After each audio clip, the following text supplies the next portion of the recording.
नमस्कार। कक्षा पंचमी, विषय पर्यावरण अध्ययन, पाठ 19, जब आई प्राकृतिक आपदा, भाग द्वितीय। इसके प्रथम अध्याय में हमने भूकंप, बाढ़, तूफान आदि ऐसी प्राकृतिक आपदाओं के बारे में जाना जो महाविनाश लाती हैं। खेतों में हरियाली कब छाती है? जब बारिश होती है। अगर यही बारिश अधिक हो जाए तो क्या होगा? बाढ़ आएगी। अगर बाढ़ आती है तो उससे क्या क्या नुकसान होते हैं? आज का हमारा प्रकरण है बाढ़ से हाल बेहाल। आज के इस भाग में हम सबसे पहले बाढ़ को समझने का प्रयास करेंगे। जब धरती को पानी की प्यास लगती है तब तो पानी की बूंद भी नहीं बरसती, और कभी इतना बरसता है कि नदियाँ उसे अपने किनारों के आंचल में समेट नहीं पाती। तो गंगा, गोदावरी, गोमती जैसी जड़ चेतन के लिए वरदान बनी होती हैं, वहीं बाढ़ के रूप में अभिशाप बन जाती हैं। हमारे देश में प्रत्येक वर्ष बाढ़ के कारण जान माल की हानि होती है। अब हम बाढ़ आने के कारण जानेंगे। बाढ़ आने के और भी कई कारण हो सकते हैं, जैसे तटीय क्षेत्रों में आने वाला तूफान, लंबे समय तक होने वाली तेज बारिश, हिम का पिघलना, जमीन की जल अवशोषण क्षमता में कमी होना और अधिक मृदा अपरदन के कारण नदी जल में जलोढ़ की मात्रा में वृद्धि होना। देखिए, ये कुछ बाढ़ के दृश्य हैं। कितना पानी भर गया है बाढ़ के कारण, लोगों को कितनी परेशानी हो रही है और गाड़ियाँ पानी के अंदर डूब गई हैं। लोगों को नावों के सहारे से एक स्थान से दूसरे स्थान पर ले जाया जा रहा है। ऐसे में स्वयंसेवी संस्थाओं और राहत दल के लोग तथा सेना के जवान मिलकर लोगों को बचाने का प्रयास करते हैं। अब मैं आपको एक बाढ़ की घटना सुनाती हूँ। सन 2006 में बाड़मेर के कवास गांव में बाढ़ आई थी। बरसात का मौसम था। सुबह से ही रुक रुक कर बारिश हो रही थी। मौसम विभाग ने भारी बारिश की चेतावनी दी थी। शाम होते होते बारिश तेज हो गई। तूफ़ानी हवाएं चलने लगीं। रह रहकर बिजलियां चमक रही थीं। सब लोग अपने अपने घरों में बैठे ही थे। बिजली भी चली गई थी। चारों ओर अंधेरा हो गया था और जगह जगह पर पानी ही पानी नज़र आ रहा था। हालांकि मेरे कच्चे केलूपोश मकान में पानी नहीं टपकता, लेकिन उस दिन टप टप कर पानी गिरने लग गया था। इस चित्र में देखिए, ये 2006 की बाढ़ का दृश्य है।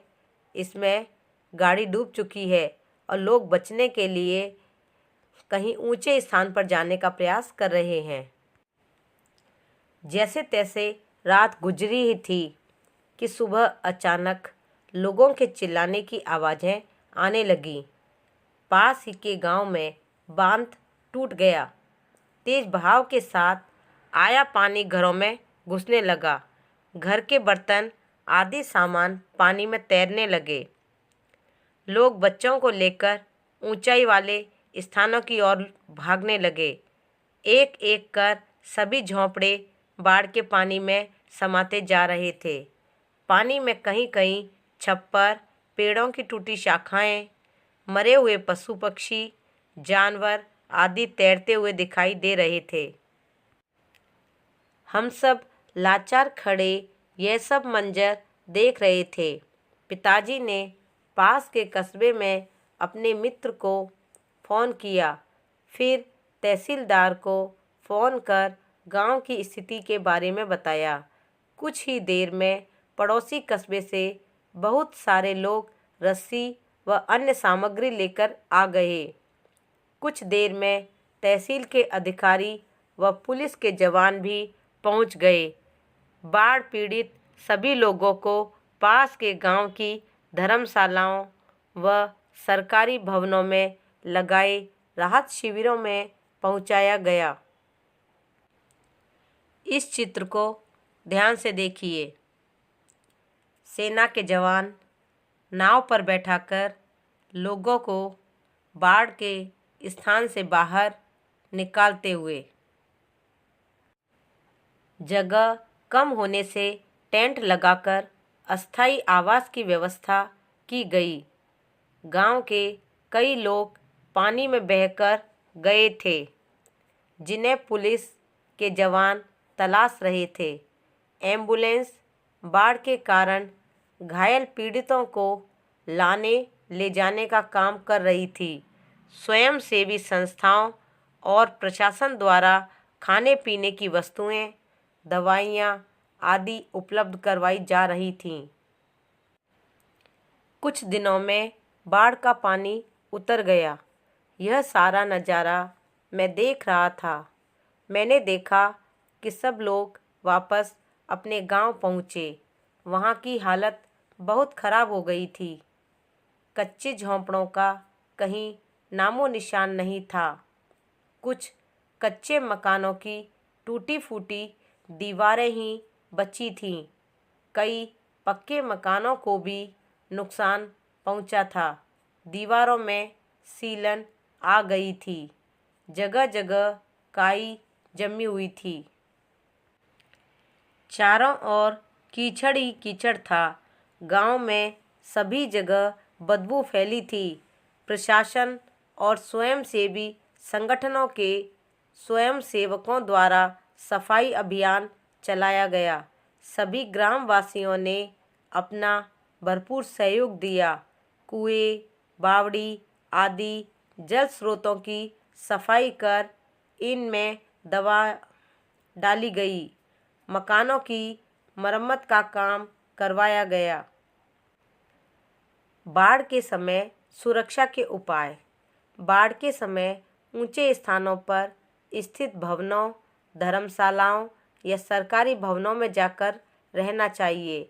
बाढ़ पीड़ितों को रस्सी की सहायता से तैरकर नाव से बाढ़ के भंवर से निकालना चाहिए तथा राहत शिविरों की स्थापना कर बाढ़ पीड़ितों के अस्थायी आवास, चिकित्सा तथा खाने पीने व दवाइयों का प्रबंध कर बाढ़ के समय सुरक्षा की जा सकती है। अब मैं आपको कुछ फ़ोन नंबर की जानकारी बताऊंगी। किसी संकट के समय आपको इनकी ज़रूरत पड़ सकती है। इनसे संपर्क करने के लिए इनके फ़ोन नंबर और पूरा पता कॉपी में लिखिए। इस सूची में कुछ नाम और भी जोड़ना चाहें तो जोड़ सकते हैं। पुलिस थाना 100 नंबर, अस्पताल स्थानीय नंबर जो आपके यहाँ उपलब्ध है, क्योंकि ये अलग अलग स्थानों के अलग अलग ज़िलेवार अलग अलग होते हैं। एम्बुलेंस 108, ये सभी जगह एक ही नंबर होता है। अग्निशमन यंत्र 101, अधिकांशतः 101 ही होता है, पर कई जगह इसके नंबर भी अलग होते हैं। अब कक्षा कार्य के प्रश्न।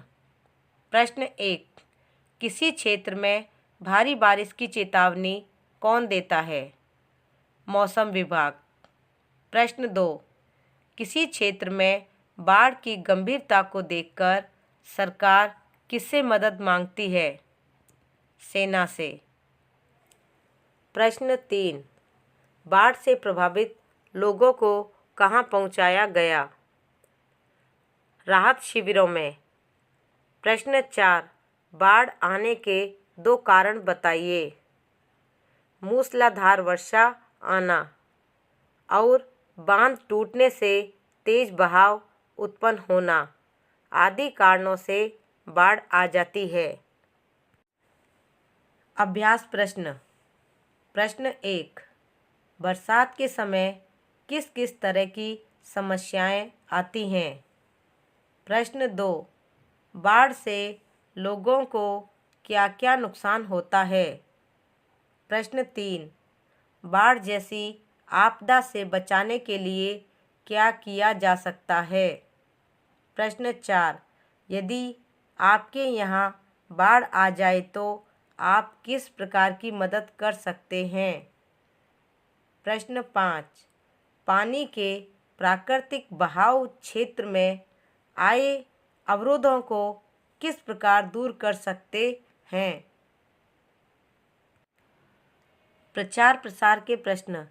प्रश्न 1, पिछले कुछ महीनों के अखबार से दुनिया में आए तूफान और बाढ़ जैसी आपदाओं के बारे में चित्र व समाचार इकट्ठा कीजिए। इन्हें चार्ट पर चिपकाकर कक्षा में लगाइए। धन्यवाद। जय हिंद, जय भारत।